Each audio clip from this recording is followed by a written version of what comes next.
And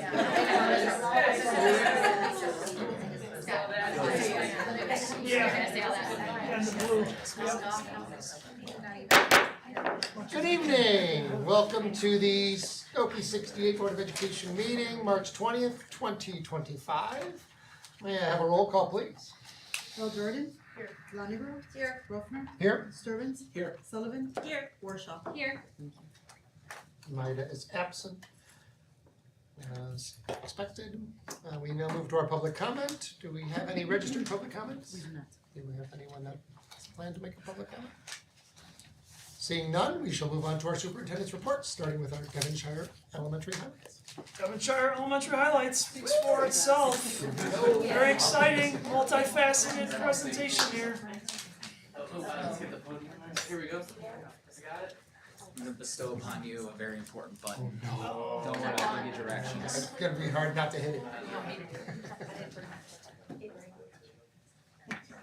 It's voice activated. Robbie, do you want the laptop? I was gonna get the clipper. Oh, yeah. Come on. Sorry.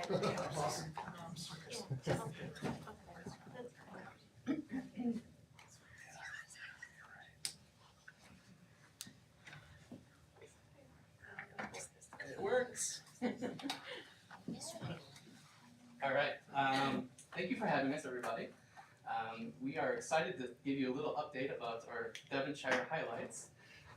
We're today going to talk a little bit about how Devonshire is not only the place to be in general, but a place to be a community of learners.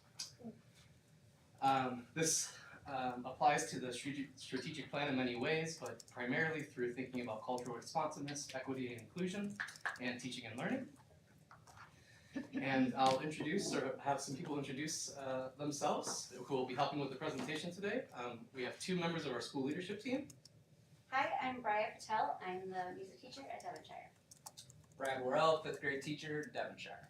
And we have two parents. Sorry.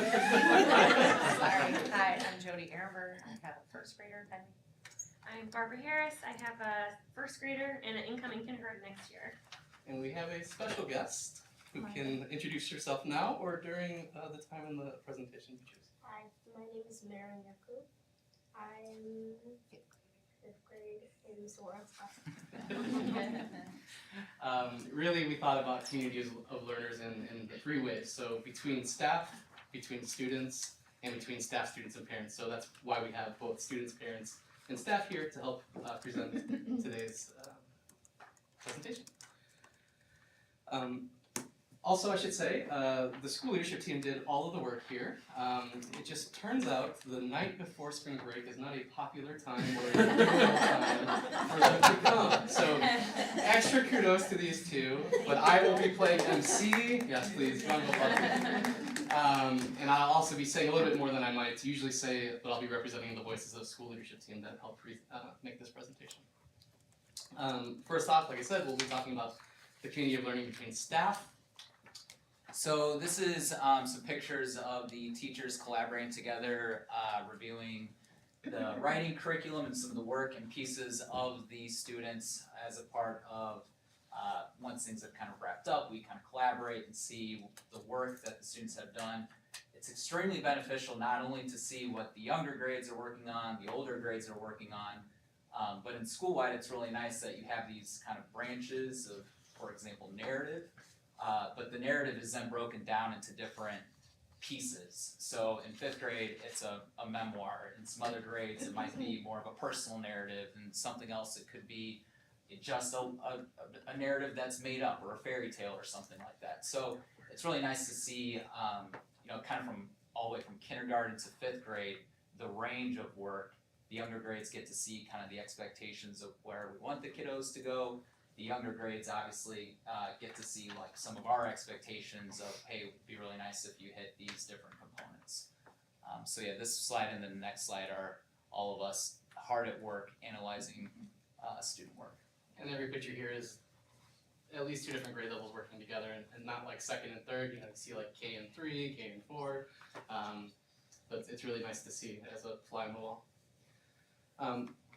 in terms of thinking about staff and staff, I also wanted to put a slide, we wanted to put a slide on here that also got to the point of staff beyond the instructional crew, so beyond teachers and TAs. So one process we have in place that's really at its core a student goal setting process. We call it check-in, check-out. Basically a student will come in and check in with a person called the mentor and check out with that same person at the end of the day. Between the teacher, the mentor, and a specialist, they develop with the kid in mind. Actually, the student is at the heart of these goal setting, at the goal setting. They create what we call a strategy board that you see in the middle that has visuals on it to help the students guide their behavior or learning, whatever their goal is around. And then we get data out of that by day, but also subject by subject. So we can tell very quickly, after 3 or 4 weeks, where the student's doing the best towards his goals and where the student might be challenged. What's really fun about this is the mentor sometimes is not a teacher or a TA. So for example, one of the most recent check-in, check-outs we put together involves the front secretary. So what's beautiful between the staff members is the secretary learns something about the student from the teacher, and the teacher learns something about the student from the staff member, and the specialist learns from all three, and the students again at the center. And all to say, develop goals, which inform strategies, which inform outcomes for the kid. So lots of learning happens between the adults in that situation. So the Mindful Openers is a Monday mindfulness that we do at the start of every staff meeting on Mondays. It is just, I wrote a little notes, I'm gonna read my notes, I'll do better that way.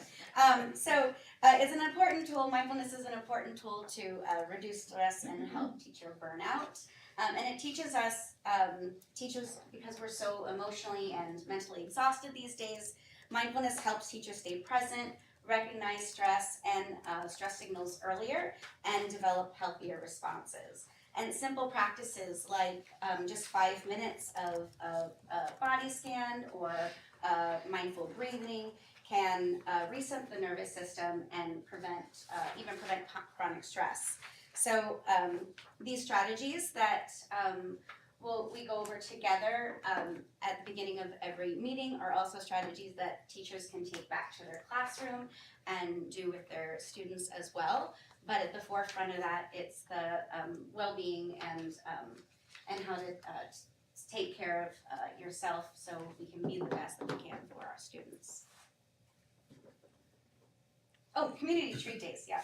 So I've been at Devonshire for 16 years. Treat days have been there since before I was there. So they've been around for a long time. It's always been on Wednesdays.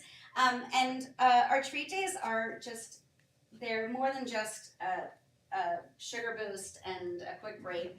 They're a place for the teachers and staff to really build connection on a more personal level, share stories, and just create more of a inclusive environment with each other. And it's just something we've always done and will continue to do. There for real. Yeah. We'll talk a little bit next about the community of learning between students. One of the I can take it. So we actually just participated in this today, didn't we, Miriam? So buddy classrooms, it's nothing new. I'm sure you've heard of this before, but older students being partnered up and younger students their classrooms being partnered up develops mentorship, community bonding, and things like that throughout the building. The number of my 5th grade students that will give simple waves to younger students, either that are their buddy or maybe aren't their buddy, but they're in the same buddy classroom, is really impactful and powerful to really continue to develop that camaraderie between students no matter the grade level. And a lot of the work that they do, at least in the beginning, is all about identity, because that's one of the foundational pieces to inclusion and to belonging. So you'll see these different pictures here are different identity activities that the students are doing, where they're not only creating something together, but they're learning about each other's cultures or backgrounds or preferences in life, things like that. And that same idea has kind of expanded in a natural way. I can only speak to this year, but for example, this is a 2nd and 3rd grade classroom swap where they were both finishing their writing nonfiction piece together. So the second graders gave feedback to the third graders and vice versa, while they learned about whatever the students wrote about. So not only were the students learning about the topics that they wrote about, but they were learning how to sharpen their writing skills in the process, amongst each other. So this is definitely a project very near and dear to the 5th grade teachers' hearts. It's called the Leader in Me project. It's something we developed last year as a way to try to increase student buy-in in that leadership role in the school. We call them the big dogs, and we want them to showcase that in the school and really kind of highlight what it means to be a Dolphin to those younger grades. And so we implemented electives as one of the pillars of the Leader in Me program, which every other Friday students had a choice of an elective to participate in. Our Dolphin News Network is one of the electives. They put this video together. This is purely student created. Got some really amazing editors this year. So if you don't mind hitting play and enjoying hearing about the different electives.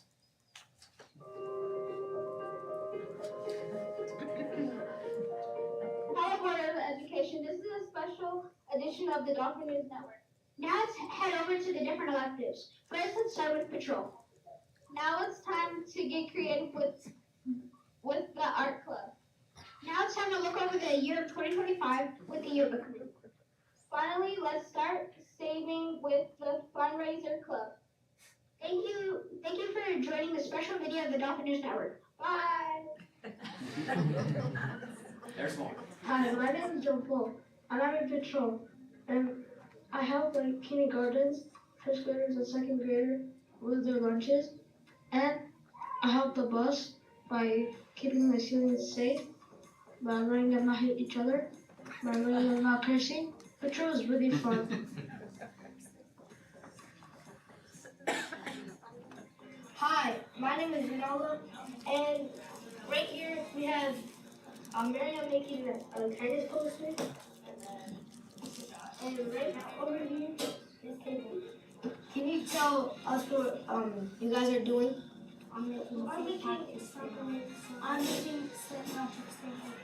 Okay, and what about you, Monica? I'm making a poster. Okay. Hi, my name is Andre. Things I like about the yearbook club is that we get to take pictures of classes and special activities like Outdoor Ed and Dolphin Fest. I hope when the yearbook is done, people can look at the book and be like, wow, that was me. Hi, my name is Emery and I'm part of the PTA fundraising club, and I like it because I get to work about spreading the word for the PTA, and I enjoy what we do in it, and we get to make videos and spread the word, and I find that fun. We spread the word and we work some of the concessions. What's your name? DeAndre. And what's your favorite holiday? Halloween. Why? Because I like to scare people. And what's your favorite holiday? Everyone, my name is Annabelle, and today I'm going to be telling you 10 really cool facts about dolphins. Are you ready? Well, I sure am. I'm teaching 4th grade. It is. Hi, I'm Zoe Gatto, and today I'm going to do an interview with Mr. Mudry about the string cleanup interview. This is what happens. Next, you're going to glue them on. I made mine waving. And you can make an optionally scarf. So as you can see there, a kind of a highlight of the electives, but you see them not only interacting with younger students or maybe similar age students, staff members, but also community members. Last year we did an amazing interview with the street department for their leaf pickup. This year we were trying to schedule something with the snow, but it was a little bit unpredictable. So I mean, I don't know if you can see it in those videos, but it's by far the highlight of our Students Week is electives. They love doing it, and we get so much support also from the PTA, but it truly is student-led, and they're interacting with each other in so many different ways. And lastly, we thought we'd end with kind of the biggest piece where Brad's already talked about a little bit, where community staff and students come together to learn. Just today, we had our Parents in Schools graduation. I can remember from the first board meeting I attended here, holding back tears when you all know what you're talking about if you've seen it. When parents in the Parents in Schools program talked about their experiences with children, and that's just one of the first highlights we wanted to talk about in this section of the presentation. Here, they're working with either students in small math groups, also reading groups. Most interestingly this year, since we have a bilingual Urdu and Spanish program, parents actually started to go to them, and it's not because that was their first language, or a language that they even had, but they started to experience language acquisition for students, much like they might be going through as adults. So it was really fun to watch. Again, the graduation was today, and yet again, another tearjerker. Just a great program, and we're happy to host these parent mentors in our classrooms. And then I'll have the first grade parents talk a little bit about this one actually, but something that's really taken off this year, this idea of a publishing party. We have a couple to talk about, but first grade had a publishing party. Yeah. So I found this event super enriching. My daughter had actually led up to this event for probably at least a month or two. The kids had to pick an animal. Mine actually chose a ladybug, close. She basically, from my experience as a parent, had to research all about ladybugs, and page by page she wrote about like its body parts. She even labeled the tibia and the fibia, and she had to have illustrations, and she wrote a paragraph on each page, a little bit about like their environment, etc. And I really enjoyed coming the day of we called it like the fair of the books, basically, and seeing all the kids' books and seeing how proud my daughter was to be a first-time author. We had family come, it was very inviting, and really I got to see her friends work really hard and show their work off, and it felt like an event for the first grade, a community feel, and really I just could not believe how far they've come from kindergarten. They've really soared this year, and the first grade team has been amazing. Kindergarten, I can't wait to meet the teachers beyond this grade.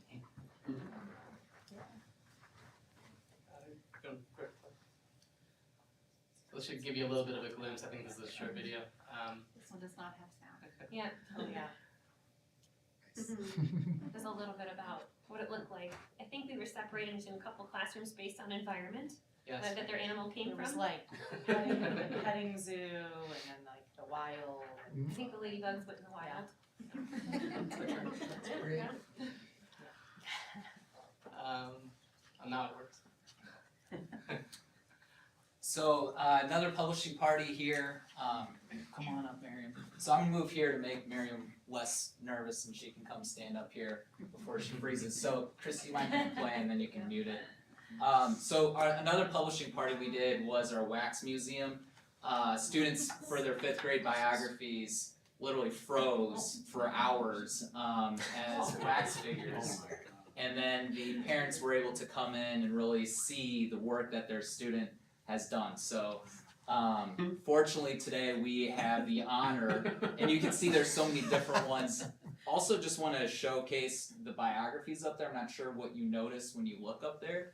The one that really intrigued me is the Thomas Edison and the Isaac Newton, a biography that is literally looking at 2 different lives but how they're similar along the way. That's crazy work for a 5th grader. So a lot of really, really proud moments, but most importantly, a lot of proud moments for the students to showcase it to their parents. And the parents, we had to kick them out. So we've got actually one here for you. I'm gonna just gently move the wax museum this way. We have here for you Ruth Handler, and there's actually a magic button, Mr. Ruffner. If you push that, I think the wax figure will come to life. We'll see. There we go. Hello, my name is Ruth Handler. I'm the creator of Barbie.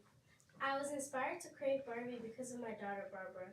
She was playing with paper dolls, and I wanted to build us a bigger and better future. One of the full reasons that I created Barbie is because I wanted to prove that all women have choices. Remember, you can be anything.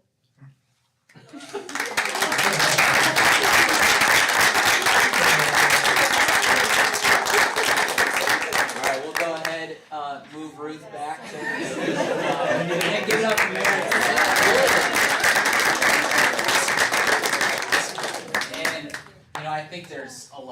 this is one story, but the powerful moments that come through these publishing parties, literally it's something that has to be done every single year because it is so powerful and it's so wonderful to have the parents be able to see those moments as well.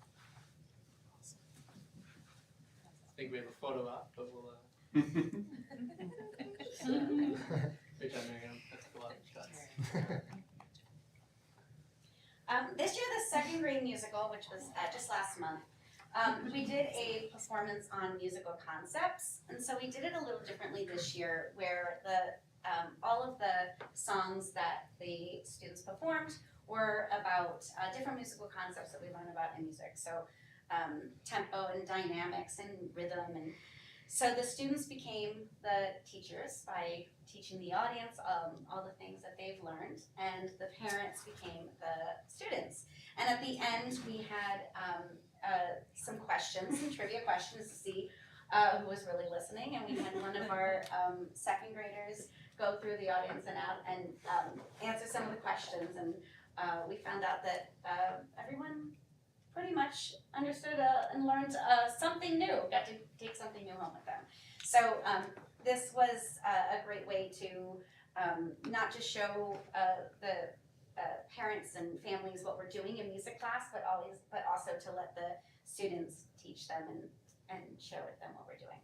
I think we found a future teacher out of the process too. Yes. Yes. About Quinn? Yes. Who would go, no, your answer is wrong. Yeah. Get out of the way. Very straight. She would be correct. Or no, that is not the answer. It was amazing. Lastly. Okay, hi. The PTA decided to bring back, from my understanding, the multicultural night last year. And I think after COVID, it was hard to bring everybody together, and this event really just blew our minds with how many people attended, and it was such a wonderful event. I think we had roughly between 200 and 300 people just kind of swarmed the school. We were definitely overwhelmed with the amount, but it was such a wonderful sight, and people shared everything about their culture. We had kids create, you can see on the board, we had kids create posters, and families just shower us with all of their wonderful delicacies and knowledge of their culture. So we are bringing it back again, May 22nd. We hope everybody wants to come and attend. It's free for all. And stay tuned for more details, but it's going to be bigger and better. We had a lot of impromptu performances, and that will be much more organized this year. But we had parents join in, and we had kids join in, and it was such a wonderful sight to just see all of what makes Devonshire unique, which is our diversity, kind of come together and blend and celebrate each other. So it's a wonderful sight. Please come and enjoy May 22nd. And then to add to that, we had passports last year. Everybody, it's okay. Teamwork. We had passports. All the kids came in and got their passport, and each table was presented as a different culture or country, and every table was handed out stickers, and the kids visited the country would get stickers on their passport. Some of them were like, what is this? And it was a good educational opportunity, like how you travel the world and how you get from place to place. Ultimately, I felt that when Jody and I and Ms. Patel and Ms. Khan put this together, this really brought the school back together for the first time since COVID, and I have felt such an enormous amount of engagement from the community this year compared to last year, and it feels like more that we're coming together as a family and celebrating each other. I'm really grateful this event took off. I would say get closer to 300 people, and we're going to be prepared with more plates this year. Thank you. Is there any questions? Anything we can expand on? I just have a comment. I have a feeling somebody, maybe Ms. Otto can let Mr. Silverberg know it's Niles North that they've got some future broadcast costs. People, because I can tell you that Niles North, they do all of their announcements by video, and they're not very far off from what high schoolers do. So this is really it's tremendous. talented, every year, it's like last year we had music designers that were literally going on GarageBand and making the backgrounds. We don't have that this year, but we've got some editors that are really making some clean videos and stuff, so it's interesting the variations group to group of the skill sets and the talents. So. Tremendous. Thank you guys so much. Thank you.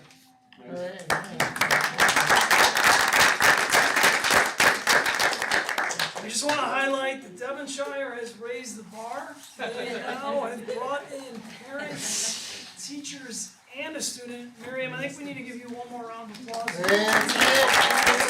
yeah. Very positive. Now connected to Kenya. So Great job. Thanks for being here. Also, I want to compliment Mr. Ritz on his first year.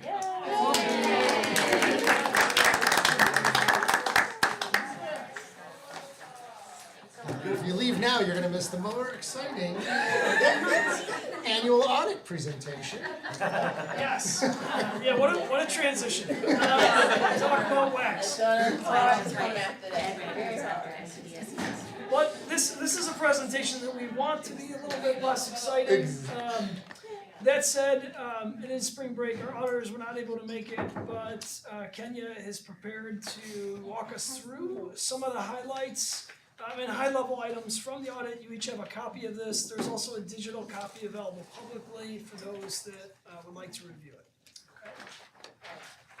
So, I do have notes from the auditor. I did make them do a little bit of work, even though they couldn't. So, I'm gonna walk you through some specific pages that they suggest you should look at and review. So, this is basically your overview of the audit that you're doing. If you look at the opinion of the audit, page 1, the district received an unmodified opinion, which is the best opinion you can get under accounting standards. That is page 1. The opinion states that on testing, we did and were able to conclude that it's reasonable and certain that all financial statements are free from material misstatement. That's page 1. The opinion mentions the internal controls. While we don't have an opinion on the internal controls, we spent a lot of time reviewing the controls and sitting with the staff that process the transactions to ensure that the procedures are followed and with their proper supervision and review. We have no concerns with any internal controls and have no findings or deficiencies. That's page 1. Page 6.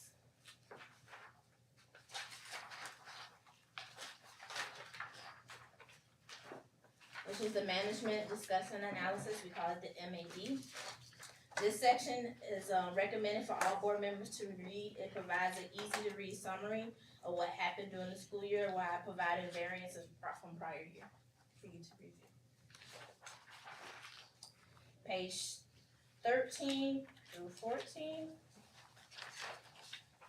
is the government-wide financials. These are long-term outlooks for statements that show fixed asset, long-term debt, and pension and OPEB liabilities, which are other post-employment benefits. So those are those pages for you to review. Page 15 through 18 are the fund financials. These statements show the financial results by fund. Page 18 shows an overall loss of $7.4 million. That decrease is due to the decrease in the fund balance of $5.4 million to transfer to capital project, and a decrease of $2.8 million to capital projects due from various construction projects throughout the year. Footnotes, there are no changes in footnotes since last year and no new standards implemented in 2024. Page 76, which is part of the single audit.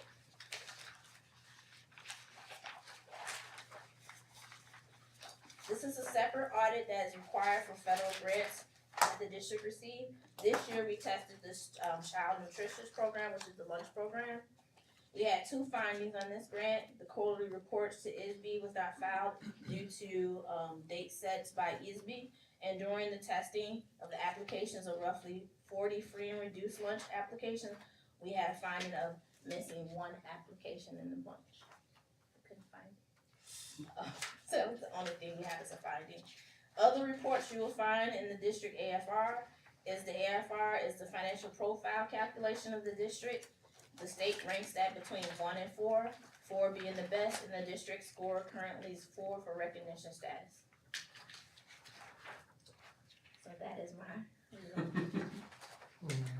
And from this audit, we did our Moody review, and I would like to state we had a double A1 rating from the financials of this school year, which affected our rating for our bond sale, and that is the second highest rating you can get in any setting for bond rating.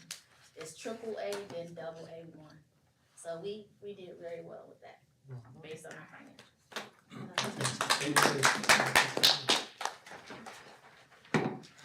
Any questions about the audit? I think a softball, but just making sure nothing in here was a surprise to you, any concern to you. The decrease in our funds is what we expected based on building the early childhood center and the other capital. Expected to happen again this year. Yeah, okay, just making sure.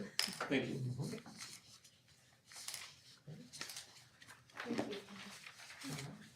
Thank you very much. And then move on to our superintendent's report. So spring is upon us. It is a busy time. As Principal Ritz mentioned, this afternoon was the Parents in School graduation program. It was very captivating. This program is conducted annually by the ELO Parent Center.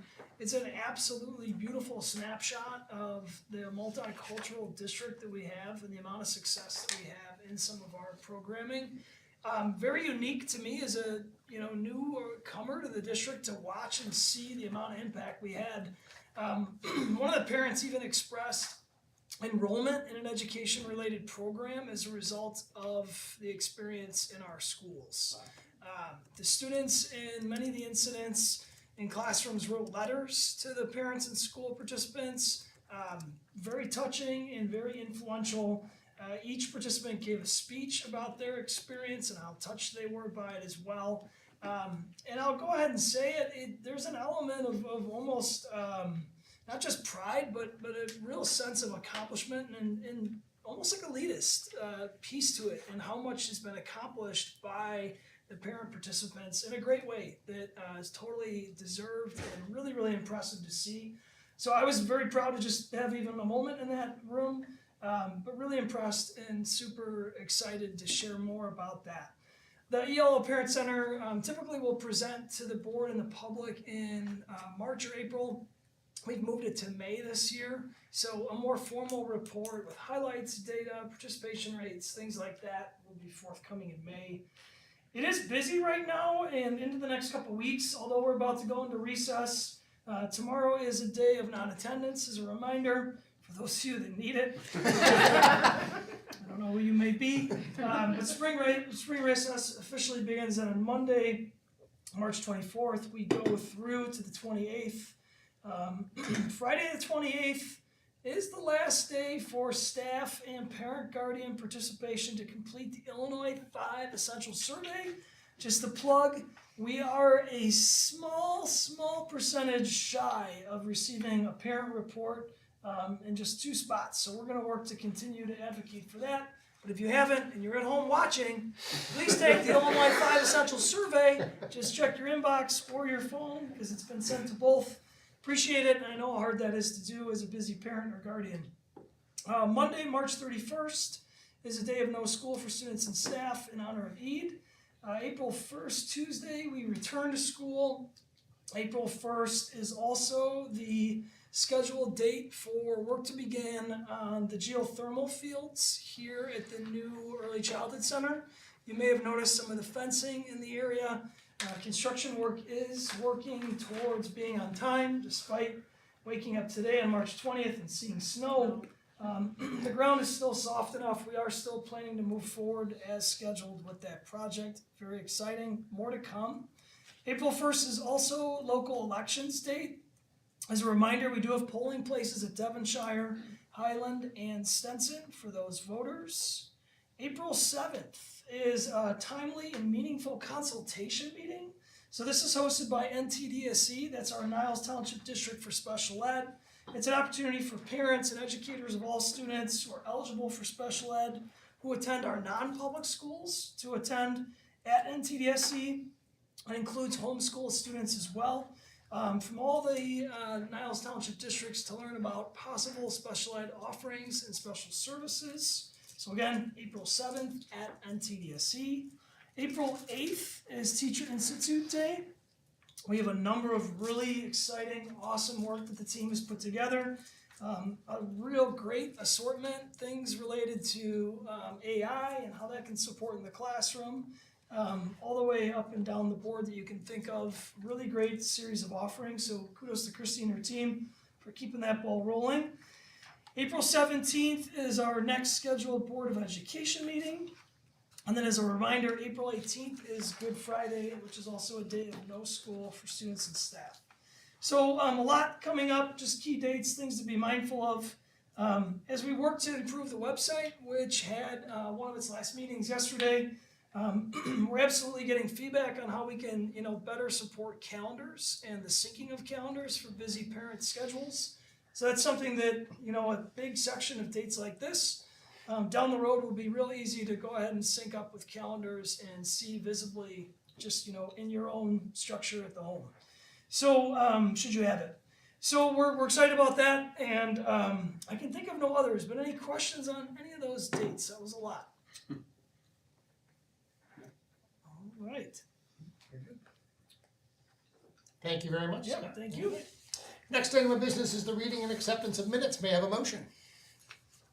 I move to approve the minutes from the February 20th, 2025 Board of Education regular meeting and closed session meeting. Second. Lonigro? Yes. Ruffner? Yes. Sturbins? Yes. Sullivan? Yes. Rorschach? Yes. Bell Jordan? Yes. Thank you. The consent agenda is our next item of business. The consent agenda includes the personnel report covering employee hire, leave of absence, resignation, and retirement as posted with the agenda for this meeting. Financial reports, which includes fund balances for February 2025 and the statement of position report. Pay orders and expenditures, which includes accounts payable, statement of cash flow, and the P-card monthly report. Does any member wish to remove an item from the consent agenda? Then may I have a motion and a roll call vote to approve the consent agenda as presented? I move to approve the consent agenda as presented by the board president. Second. Ruffner?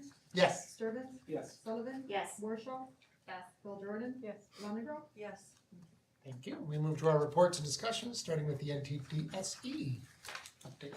Oh boy, so I'm going 2 really packed meetings into one, so one that was from January and then one that for yesterday.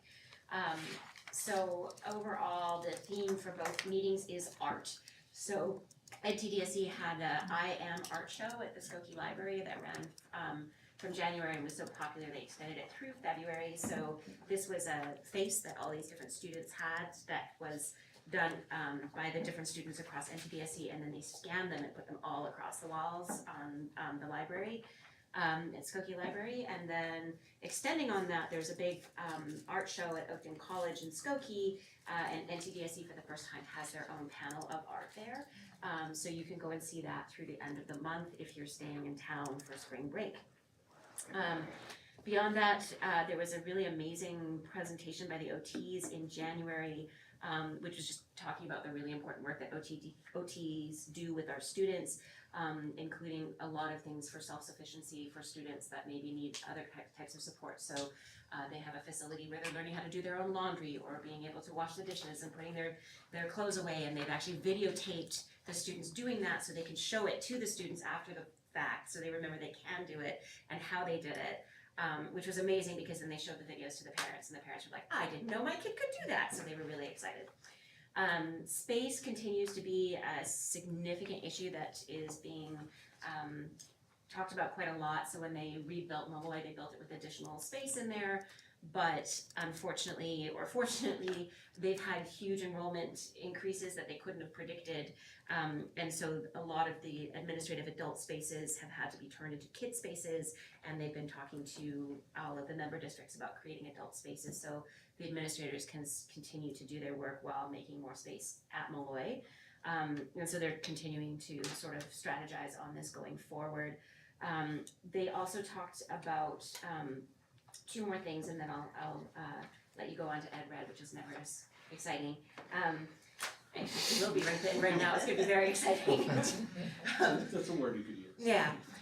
Anyways, so the two things are, one, they've revamped a partnership they used to have with the Northwestern University Engineering Program.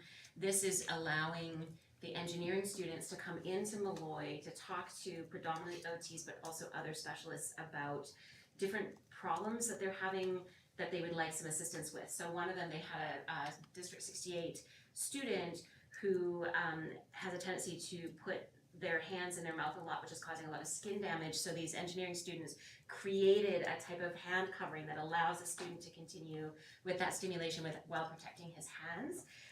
There was another one that we saw back in January where there was a student who didn't have any, that had enough motor skill to be able to use a fork, but not the ability to push into a piece of food. So they created a special fork just for this student.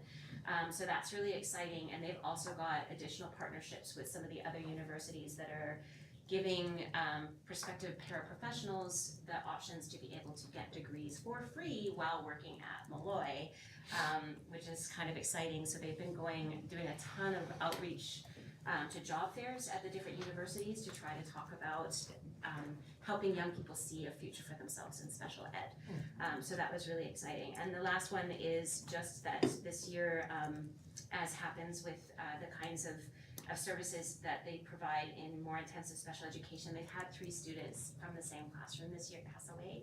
And that's really, really tough for everybody, but particularly for the staff, especially because it's, again, the same program, same room.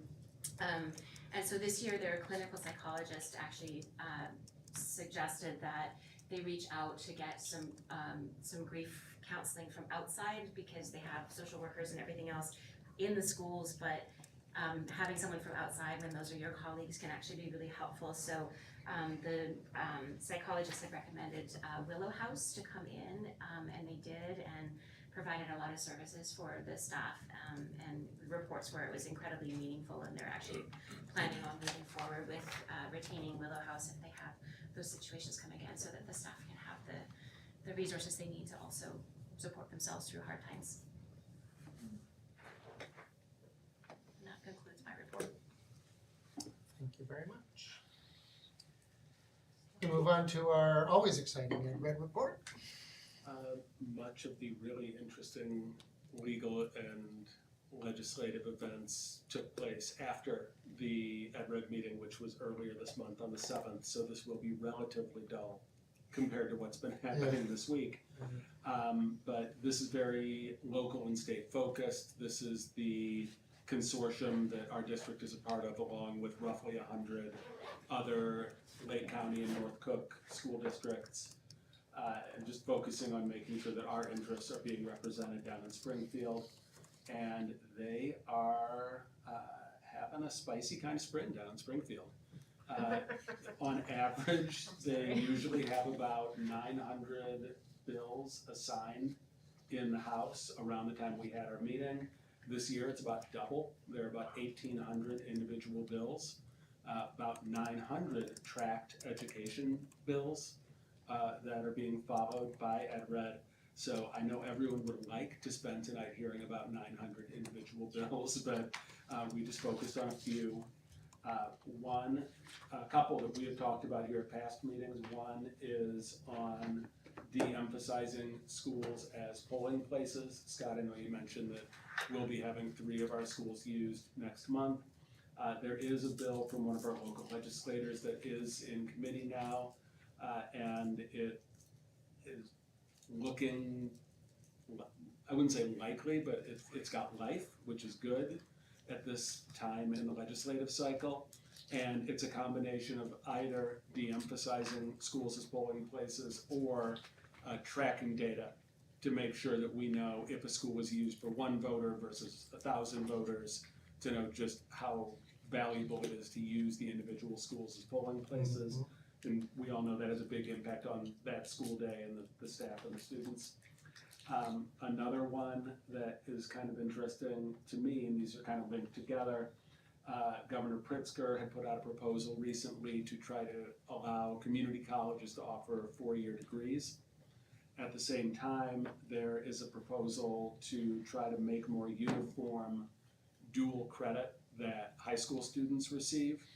And that just kind of got thrown up in the air a little bit by the idea that community colleges may be shifting what they're offering and what they provide and what their requirements would be.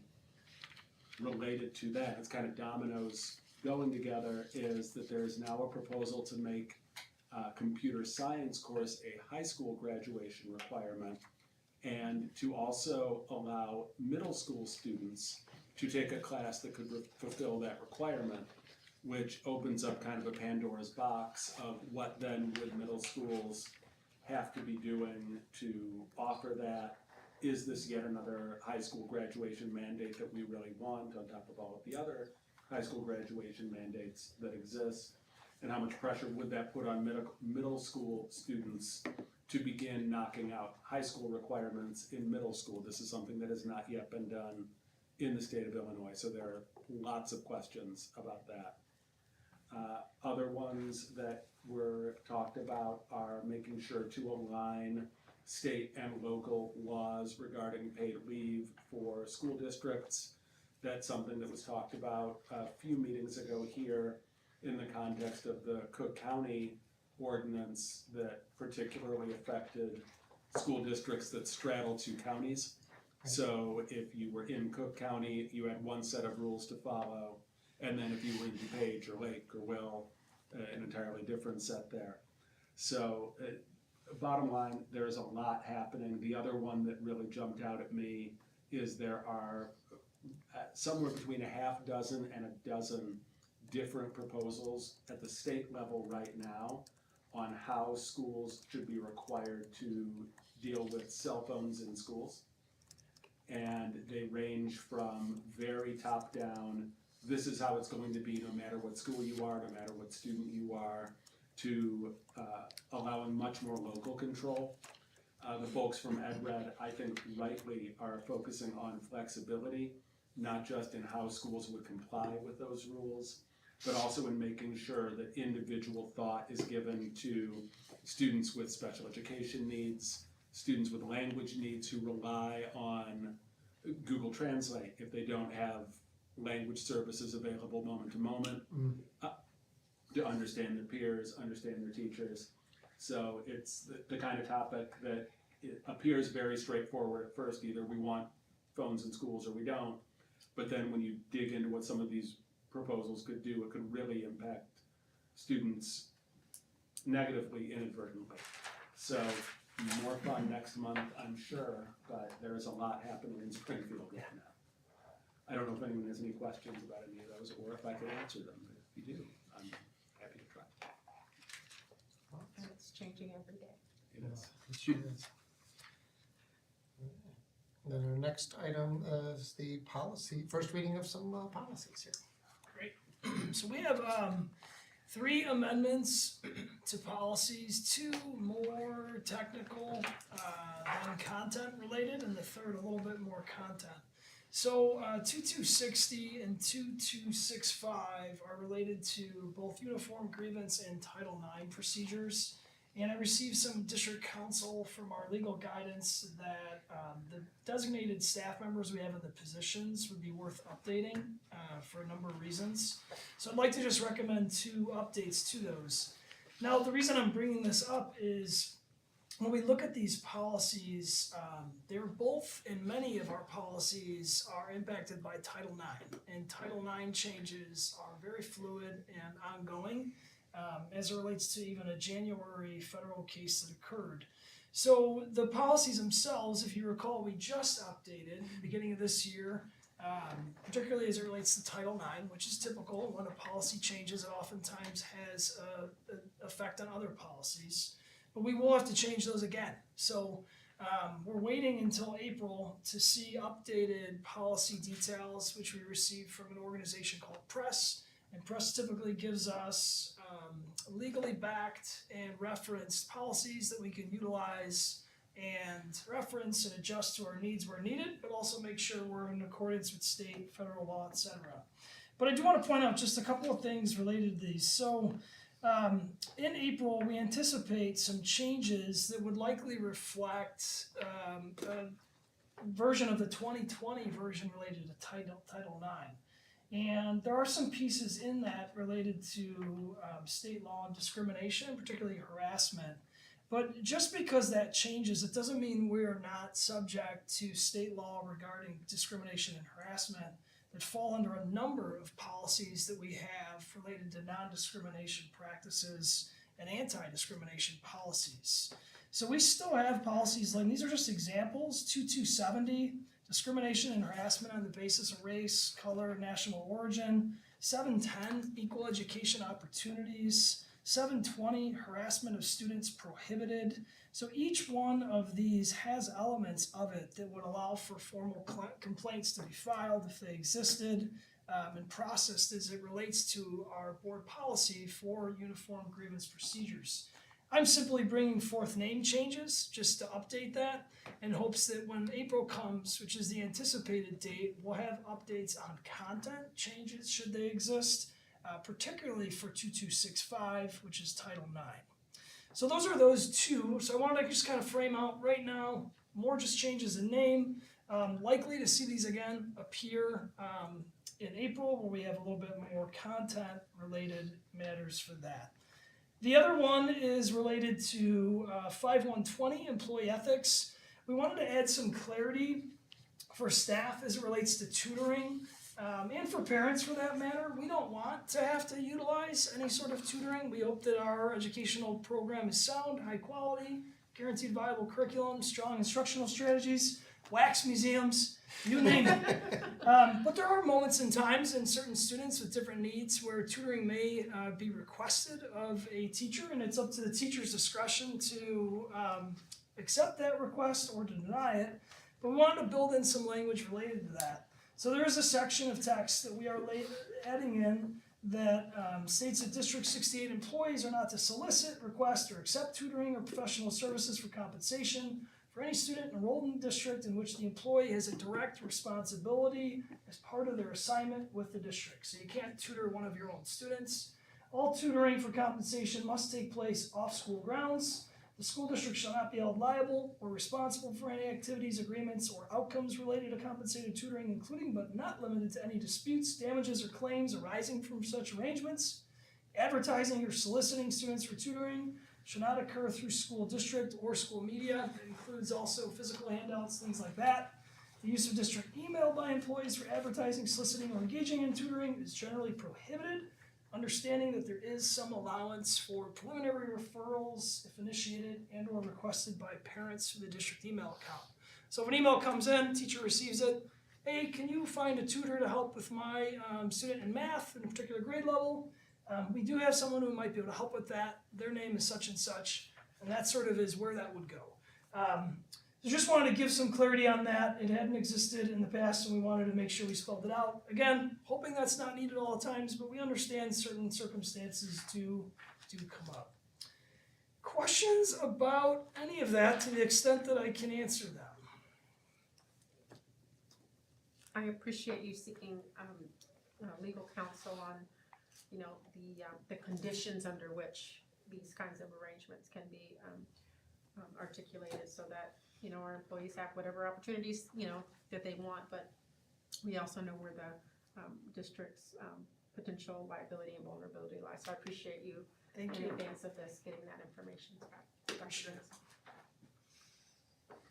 Scott, not directly about these proposals, but more broadly, have you heard anything from press about how, if they're going to change the frequency with which they are providing updates in light of the breakneck speed that we are getting, at times conflicting, as I read them, directives at the federal level? That's a great question. So typically our updates will come quarterly, oftentimes, sometimes 3, but usually quarterly. And we've even seen with Title IX and the shifts that occurred to get it where it is now, that took a lot of time and had a lot of impacts with different policies. So I haven't seen anything from press as it relates to changes with that. I do receive updates from the ISB as it relates to changes. For example, when the January case took place regarding Title IX, they did an effective job of communicating the change and stating that April was the anticipated next step. So they have done a good job of getting ahead and letting know when updates are coming. We've been working with legal counsel to see, to what extent are we, living in an antiquated policy or a dated policy, just given the fact that we have break now and we have our next board meeting coming up on that third Thursday of April. It made sense to sort of wait and see where press comes in before we change a policy, change it back.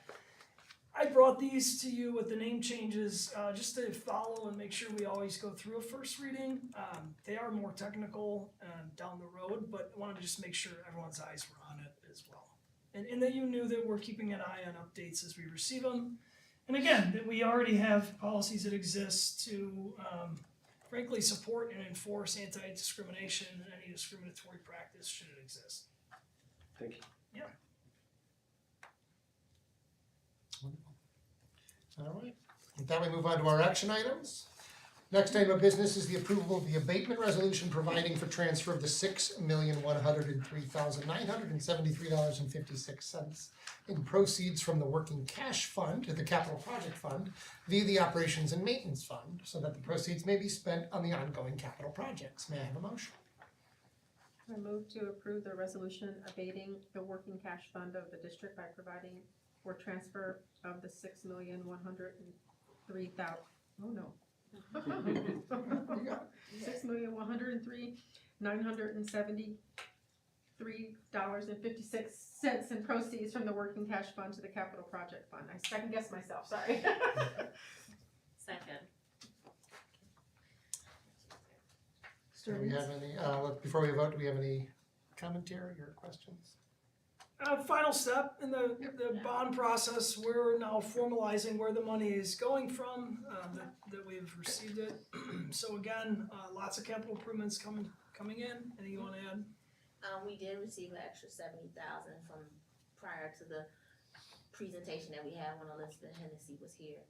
The rates went down when we finally closed, which gave us an extra $70,000 in the proceeds from the prior one that we had. So that's a good thing. And when I came in to sign it, she said, I'm really glad we did this. When we did.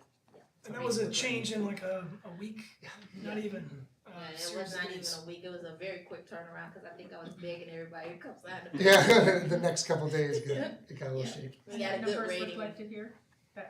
Yeah. Yep, it was like roughly 6.0. Okay. It was like 6,050,000, now it's 6.1. Yeah, so we got about $70,000 more dollars. And it was a lower interest rate too. We came in just enough time, cause I think 2 weeks prior to that, the rates were higher.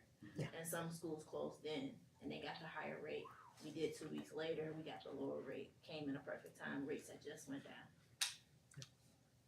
Jeff and I ran to the building. Is that what you were doing when I saw you running down the street? Yeah.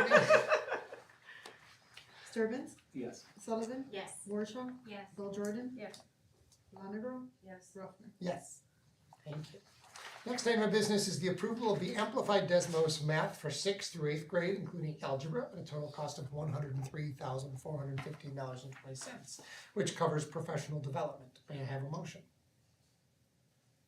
I move to approve the Amplified Desmos Math for 6th through 8th grade, including algebra, at a total cost of $103,415.20, which covers professional development. Second. So this is the adoption of our math curriculum for Old Orchard.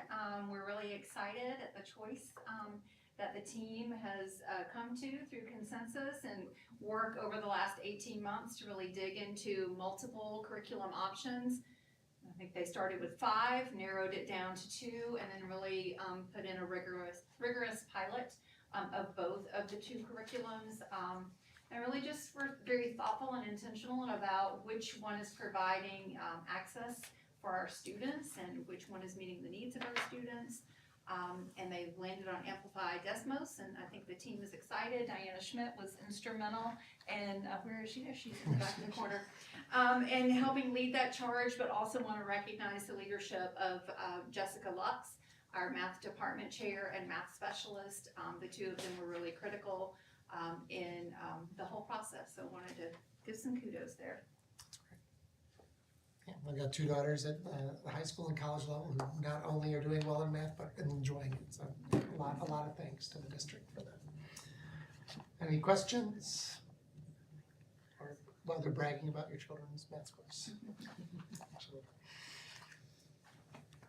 Sullivan? Yes. Warshaw? Yes. Bell Jordan? Yes. Longo? Yes. Ruffner? Yes. Sturbins? Yes.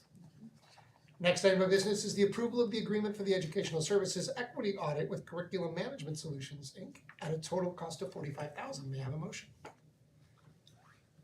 I move to approve the agreement for the Educational Services Equity Audit with Curriculum Management Solutions, Inc. at a total cost of $45,000. So this is an exciting opportunity. During the initial phase, sorry. Oh, Yeah. sorry. Yeah. So sorry. No problem. Katrina. It's still exciting. Yeah. It's all good. Sorry. The excitement is there. Whether you interrupt or not. It's another audit. All good. No, the naming convention on this, I think, is more sharply stated than it needs to be. So during the initial phases, pretty much July to September, I had a great opportunity to meet with a lot of staff, met with some parents, met with students most recently, and asked a lot about the goals in the district related to our strategic plan, where we have strengths, where we have future opportunities for improvement. And our goal of cultural responsiveness, equity, and inclusion came up as definitely a strength. It was one of the higher ranked goal areas that staff and parents and guardians felt we were doing a great job on. That said, it also was there as an opportunity for growth. It was more of a success than it was an opportunity for growth, but there was still good feedback and ideas and feedback shared regarding ways in which we could improve. So one of the ways that I would like to have us approach some of this work as we think way ahead to, which isn't that far, the fall and the winter in strategic planning, is to have an organization come in and do a real analysis of several areas across the district. This group would come in and visit each school. They would visit many classrooms. They claim to be able to get into the majority. I don't know how that can happen in 3 days' time, but they will come in as a team, visit instruction, see some of our policies. They've asked to interview possibly board members as well, based on your availability. There will be some focus group pieces with staff. They will also have a digital survey available. I'm not sure who the audience would be for that survey just yet. This is very fresh, should it be approved tonight. But their analysis would include things like curriculum. It would look at our policy as well, and obvious data analysis as well related to student achievement outcomes, local assessment data with things like iReady, as well as standardized assessment data as it relates to IAR, work samples from students. So I share that just as a sort of a smattering of some of the items because it really is meant to be very thorough and authentic. Oftentimes when you hear an audit, you think financials, you think numbers, and this has a qualitative piece to it that I think is really valuable for us as a district as we think about what the next steps would be for the strategic plan in the fall and the winter. So my vision for this process is that when this organization comes in and we get results from them, they'll be lengthy. It's a over 100-page report, and it breaks it out into really 5 specific areas that allows for us to have focus with both recommendations and findings. The 5 focus areas that they will give feedback on are around vision and accountability, curriculum, equity and consistency, assessment and feedback, and productivity. And that last piece is around things like efficiency, and the use and the alignment of resources. And I think that is a real valuable area for us to look at as we think about the future and the strategic planning and the amount of resources that the strategic plan can, and by design, request of it. So my hope is that when we have these findings and some of these recommendations, we can then bring them to the community in the late fall and ask for their feedback about those findings in a variety of formats to see, where their priorities may lie related to this feedback, possible feedback they have about the feedback. That includes not just parents and guardians, but also staff to see what their thoughts are on it as well. So in my view of this, it gives us a real foundational piece for going out to gather more input on how and what the direction can be for the district. I also think it'll allow for a bit more linear growth with the strategic plan that we currently have versus sort of the complete removal of the plan. My thought is, a lot of these goal areas, that their focus areas actually align to our goal areas. So I'm excited about that, and I'm excited to learn more. I've only had a preliminary conversation about the process, but it does sound thorough. They told me to not plan on doing anything for those 3 days when they come, which we're still working on finalizing along the way. So I'm open to questions, things that I could ask of them or try to answer if they have them. But very impressed already with this organization. We did go out to bid to see what else was out there, and another competitor did come back. It was more expensive, and the timeline was not as suitable for what we're looking at in terms of getting this done before strategic plan outreach begins in the fall and winter. So the thought here is that we would have a full report, ideally in late fall, ideally September, but potentially maybe pushing a little bit into the later fall, so that the goal of the expiration date that I have for the current strategic plan is January 1, 2026. So I want to have something for the community and for the staff and everyone in the learning community when we get back from next winter break that helps us with the next steps in the direction of the district. Long-winded. Thoughts, feedback, interest? I just had a really super high level general question, and then just one technical that may be too specific, but maybe you can put it in your back pocket for a minute. In terms of taking out to bid, it's interesting when you take certain things out to bid that are infrastructure kind of building, but when you take something like this out to bid, I know that timeline was one of the key variables, but could you just offer just a few more words about what were the key variables you were looking for in a group or firm or educational service to do this work for our particular community at this particular time, beyond, of course, timeline makes Absolutely. sense. No, a great question. The big piece that we had talked about as a team was around the equity component. So the district has done equity-related audits in the past, and the findings have been reviewed and utilized in certain areas. But this is going beyond practice and like written policy and organizational culture items and structures, and actually going to how we implement those items. And to me, that's what stood out the most.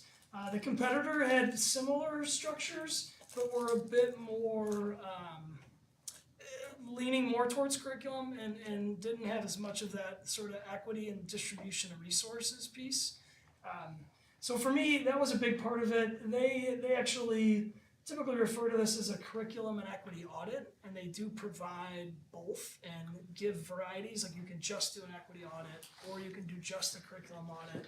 But for us, it felt like this was a good opportunity, given the strategic plan being far-reaching, that we would want more comprehensive pieces. So short answer, the equity component stood out, and the alignment of resources was big. They also have specialized services, so their team is really impressive in terms of their backgrounds and their reach. The person I've been working with from their organization will actually be out of town next week, and I, just casually asked, hopefully on vacation, and they said, no, we're actually traveling to Hong Kong for work. So they do worldwide work, which I thought was also appealing to see, what their perspectives might be in that area also. Well, then I don't feel bad about asking my second, little more technical question, because the fourth, or area 5 on productivity, that kind of aligns with my what you were describing around their focus on implementation, and I guess I'm just assuming that includes like an institution's capacity, right? So implementation, alignment of resources, that all seems like capacity building as part of the, what they're also looking to help assess with us. Is that- Yeah, well, and I think it's also the alignment. So if we as a district say we value X, do we deliver on that with our financial plans, with our professional learning, with our use of time?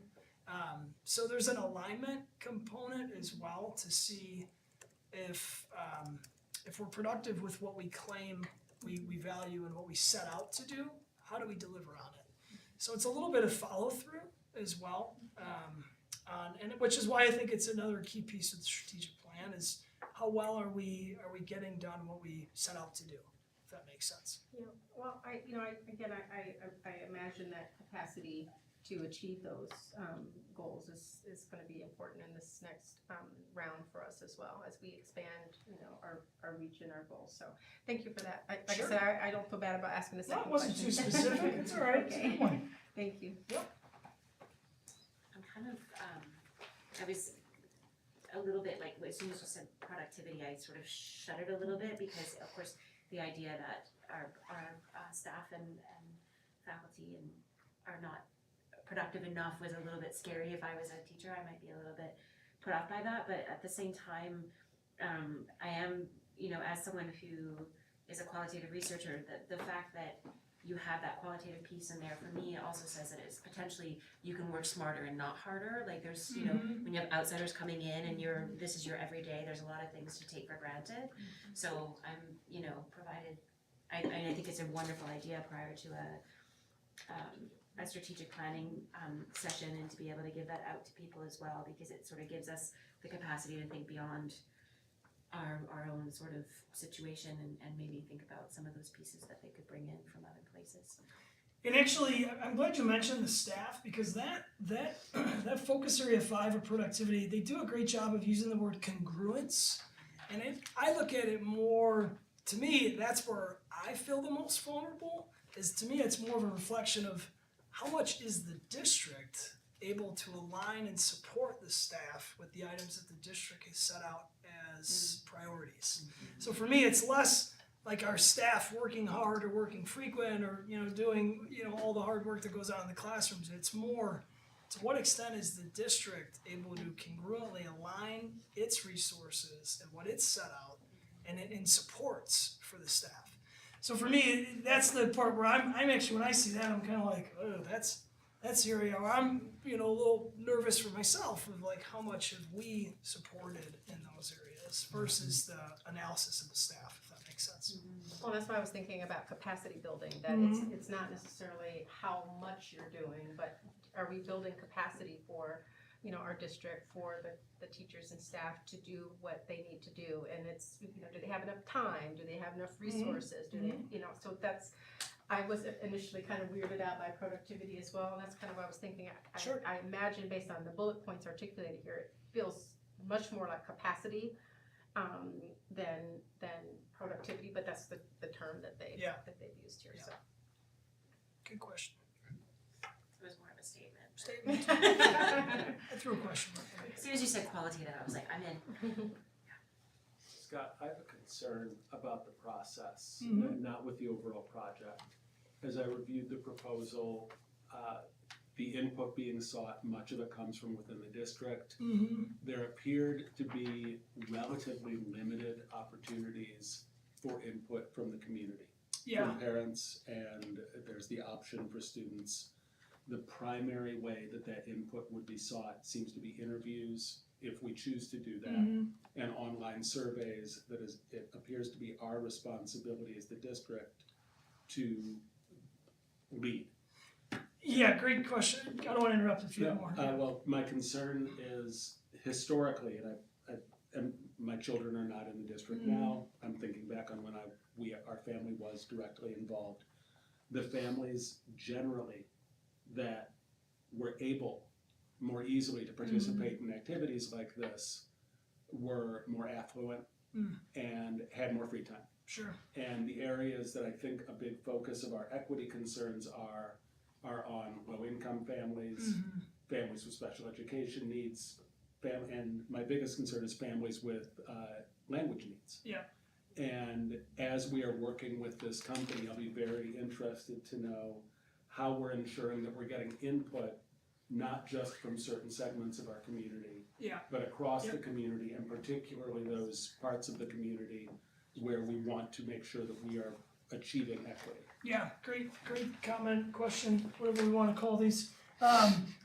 So the survey piece I confirmed today is included because it is stated almost like optional. So they will include it.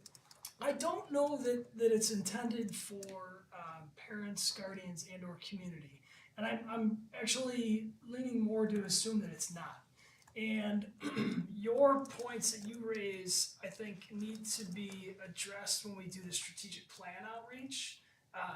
Absolutely. We actually talked even just yesterday with the work that the website team is doing, is the mission of that learning team initially had a comment regarding, the website and the communication platform we are seeking is designed to have high interest in engaging and meet the needs of our, diverse community of families. And I said it's not actually just for families, it's for prospective families, it's for community members that don't have children in schools anymore that still pay taxes. So there's a need for that outreach to occur with the strategic plan. This is more in-house for now to see how we're doing with these things. The findings then would go out to the community. So they are not associated with our strategic planning. They don't provide that. Right. Those comments that you bring up are definitely areas where we need to focus and double down efforts on in the strategic planning outreach that we've talked about. The goal here that I think is timed well is if we can get the communication platform chosen, selected, and structured, there's going to be inevitably a much more language-friendly component to it. It's one of the key reasons we went out to find something. And ideally that becomes much more engaging with the community and their input is shared. So even the piece that you mentioned around involvement from more affluent families and the interview piece, again, more of a strategic plan fall-winter focus for us. Whereas this is much more in-house. What are we doing great at and where can we improve? If that helps. It does, and that I appreciate the clarity. It was page 10 of the proposal, Yep. the details, the interviews, and the online surveys and reference parents and students. Yeah. So if that is going to be a part of it, I just wanted to make sure that Sure. concern was part of what was being worked out. Yeah, appreciate that. Thank you for that. Jeff, are you thinking that it will intentionality within this page 10 section on online surveys of the community members and the parents and the students be very intentionally multi-layered and multi-leveled in terms of, the backgrounds of those folks that are being interviewed as part of this process? Yeah, I think that's in addition to the strategic planning. That's kind of what I'm hearing you're asking Thank about you. is in this process. They may not be the direct focus, but if they're listed, that making sure that there's some combination of English language learner families, of multi-generational families, just a diverse a pool of respondents even in this stage is what I think I hear you asking about. Well said. That's a fewer words and that more clearly what I was trying to say. So thank you. Yeah. Does that make sense? Yeah, that's Scott, helpful feedback. Just in the recruitment or however you try to disseminate and get that participation, just being intentional about the most diverse pool within our diverse community. That's even giving that primary level of feedback. I appreciate you articulating that, Jeff. I really agree. Very helpful, appreciate it. We have a minutia. The motion set the dollar amount at 45,000. It is actually 45,500. Are we close enough, or do we need to remove? I just caught it. Sorry, I didn't catch it earlier. Yeah, it is 45,500. Great catch. So maybe we can re-motion? Yeah. Shall we vote it down and then start again really quickly? If there's nothing else to discuss. Great catch. No problem. I just wish I'd done it yesterday. So we voted down? Yeah, I think we just have to no at this moment. Is Mr. Ryder, do we vote it just no when you call the roll? Do we just say no? Okay, that'll be fun. We don't get to vote no off. Just have to make sure. Warshaw? No. Bell Jordan? No. Lonegro? No. Ruffner? No. Sturman? No. Sullivan? No. I'm trying to be a disruptor. So now I would like a motion for the agreement for the Educational Services Equity Audit with Curriculum Management Solutions at a total of $45,500. May I have that motion? So moved. Thank you. Second. Seconded by Jeff. We'll update that online too. Thank you. Sorry about that. That's okay. We can go to a vote unless there's any other. Warshaw? Yes. Bell Jordan? Yes. Lonegro? Yes. Ruffner? Yes. Sturbins? Yes. Sullivan? Yes. Thank you all, sorry. Great catch. No problem. All right, finally, had 3 requests and or responses for information under the Freedom of Information Act during the period of February 14th through March 13th, 2025. On January 30th, the district received a commercial request from Matt Stockwell from the Data Branch, requesting purchase orders from January 1st, 2020 to present. The response was sent on February 26th. On February 21st, the district received a request from Ann Burton, requesting a complete copy of her personnel file. That response was sent on February 26th. On March 10th, the district received a request from Susie Franks from Citizens for Fair Bidding, requesting all records for 22, 23, and 2024 asphalt maintenance projects. The response is pending, and yet the response was 127 pages. Is that correct, what we submitted? Well done, it's all right. Thank you for all your work. Our next item of business is entering into the closed session of the board. May I have a motion? I move to enter into closed session for the following items: the appointment, employment, compensation, discipline, performance, or dismissal of specific employees of the public body or legal counsel for the public body, including hearing testimony on a complaint lodged against an employee of the public body or against legal counsel for the public body to determine its validity. Do I need to read all the 5 ILCS 120/2C1 amended by PA 99-646? No, you don't need to. Second. Bell Jordan? Yes. Lonegro? Yes. Ruffner? Yes. Sturbins? Yes. Sullivan? Yes. Warshaw? Yes. Thank you. Happy spring break. Thank you.